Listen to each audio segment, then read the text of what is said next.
బయలుదేరింది ఊరేగింపు. ఎక్కడి నుంచి? కైలాస పర్వతం దగ్గర నుంచి వస్తున్నారు. గవాక్షంలో నిలబడింది మేనకాదేవి నారదుడితో కలిసి.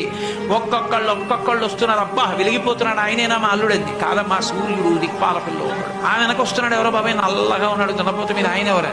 మీ అల్లుడు కాదు, బెంగ పెట్టుకో, యమధర్మరాజు గారు. ఆ వెనకాతల అబ్బా చల్లగా ఎంత బాగున్నాడో, ఎవరు? చంద్రుడు, మీ అల్లుడు కాదు. ఈయనెవరోనయ్యో చాలా అందంగా ఉన్నాడు, ఎర్రగా ఉన్నాడు, కాంతులీనుతున్నాడు, బ్రహ్మగారు. మీ అల్లుడి దగ్గర పురోహితుడమ్మా, పెళ్లి చేయడానికి వచ్చే బ్రహ్మగారు ఆయన మీ అల్లుడు కాదు. ఓ అలాగా, ఇతనెవరో నీలమేఘశ్యాముడు, చాలా అందంగా ఉన్నాడు, శాంతాకారం భుజగచైనం పద్మనాభం సురేశం. అమ్మా, ఆయనకి మీ అల్లుడికి భేదం చెప్పకూడదు కానీ ప్రస్తుత మీ అల్లుడు కాడు.